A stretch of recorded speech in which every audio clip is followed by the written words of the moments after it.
So the Buffalo Bills pull off not an upset, but I mean, I think the surprise was how badly they blew the brakes off of the New England Patriots. I mean, there's domination, and then there's this game. Looking at some of the statistics, it's crazy. So you look at like EPA per play or total EPA in this game. Josh Allen, basically it means how many points did you add above what your estimated average would be. Josh Allen, when he threw the ball, added 28.3 points, which is very funny just in the fact that it's 28-3, but it's also just a crazy high number. I mean, Josh Allen was on fire, and like, if he was bad, the Patriots would have easily won. Like, that's how crazy of a game this was. The numbers are absurd.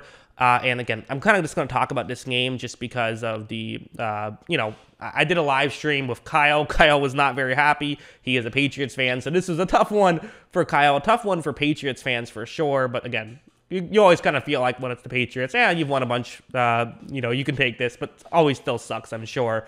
But for the Bills, this has to just feel awesome, right? Bills Mafia, let me know in the chat or in the comments below how great this must feel, because this must be one of the, up there, one of the most satisfying wins I can imagine, where you're beating a team that has terrorized you for 20 years, and not just beating them, but crushing them. I mean, 47-10. That's just an absurd stat line. I mean, that's not stat line, but final score to be able to pull that off. And there's so many things to talk about. I think for one thing, you got to give these Bills receivers some credit. This is kind of something where we felt like heading in, maybe New England could be able to win the matchup in the secondary. That's the one thing they might have, even though they do have some injuries. That's something that they could at least, maybe not like own, but get the edge on.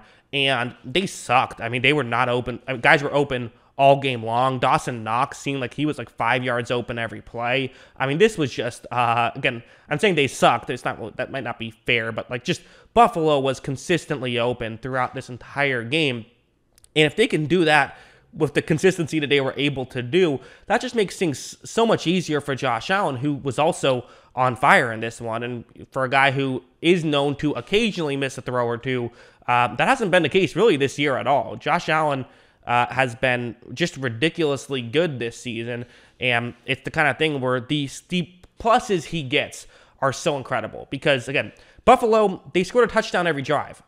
With the exception of the Mitchell Trubisky kneel downs at the end of the game, they scored a touchdown on every single drive, and a big part of how they did it was this on-script stuff is working. Guys are getting open quickly. You're finding wide open receivers. And then the few times that the coverage works, well, Josh Allen can scramble outside the pocket and then bide more time and then eventually throw down the field and find someone who is open and make these pinpoint accurate throws 50 yards down the field. Even with cold weather, it seemingly did not affect him whatsoever. So that kind of stuff just makes things so difficult for New England to stop, where you finally get stops, and it doesn't matter. Josh Allen's just better. Of course, I'd be dismissed if I did not bring up Devin Singletary in this one, who had a very good game in his own right. 5.2 yards per carry and 2 touchdowns, 83 total yards on 16 carries. That's obviously a very good day. The Patriots could not stop the run at all. I mean, Josh Allen ended up with 6 carries for 65 yards, and even Isaiah McKenzie had 3 carries for 29 yards. So you throw that on there, things just went well. I mean, Gabriel Davis had some plays. Emmanuel Sanders had a touchdown. Isaiah McKenzie, not quite as good as he did the last time these two teams played, but still did very good. Even Stephon Diggs had his touches. We even saw a Cole Beasley sighting. He got 19 yards as well. So, like, so many different weapons coming through on this one for Buffalo. But of course, it all comes down to the guy, number 17 for Buffalo, Josh Allen, who I continue to say this, and I say this because it's true. When Josh Allen is on, there isn't a single quarterback in football who can play better than him. His peak is higher than any other peak in NFL currently. I mean, that's just the reality of the situation, in my opinion. When he is on, he's unstoppable. He's 6'5", impossible to tackle, can run by you, can run over you, and can throw over you, has the biggest arm in the NFL, and is accurate. Now, again, he has some consistency issues, but honestly, those consistency issues are dying down. And I do kind of wonder if Josh Allen has a deep playoff run in him. Could this start to be the thing where we start to talk about Josh Allen not just as a great quarterback, but as the greatest quarterback in football right now? Because he's up there, especially when I don't even think this Bills offense around him is that good. Now, it played great tonight, but, throughout the course of the season, they've had their inconsistencies as well, and he's played great throughout it. So, great stuff from the Bills. Their defense, also incredible. I mean, I keep thinking about, you could argue, well, the Patriots had some issues in their secondary because of injuries. The Bills are doing this about Tre'Davious White. I mean, that's just absurd.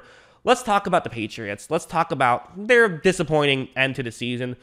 Listen, this was a good season from the Patriots. It was. I'm sorry, that's how I feel. The Patriots, this is not a bad season from them. They did some stuff very well. It wasn't a perfect season from New England, obviously, specifically the ending, but there's still things you can do. You can try to work on the run defense, especially. They could probably use another corner and another receiver. I mean, who can't use another corner and receiver, right? But that's something that is an issue. But I didn't think that their offense played horribly in this one. I really didn't.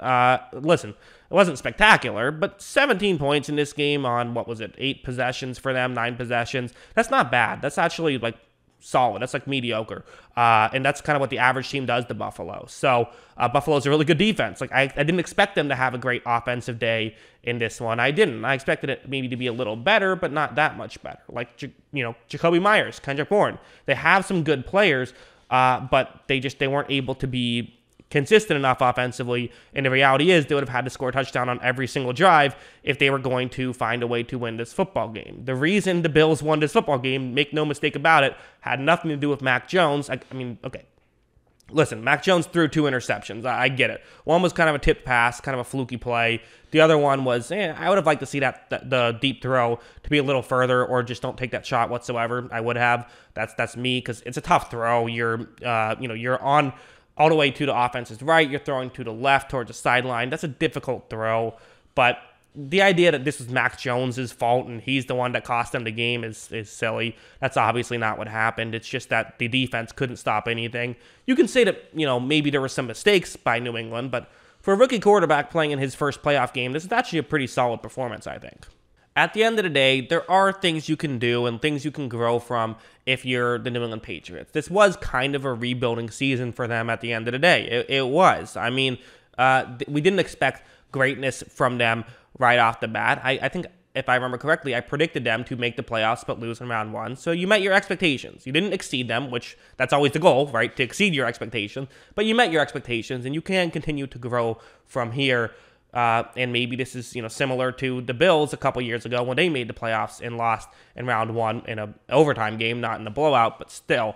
But for Buffalo, Buffalo's good, man. I mean, Buffalo could go all the way. I mean, they probably play Kansas City next week, barring a Pittsburgh upset, which would mean that, they beat Kansas City earlier. If they win that one, they'd play the winner of Cincinnati and Tennessee. I think that they might even be favored no matter who they play in that matchup. So Buffalo has a real chance to win it all. Don't sleep on Buffalo whatsoever. They're very good. That's what I think. What do you guys think? Let me know in the comments below. What was your thought on this wild game?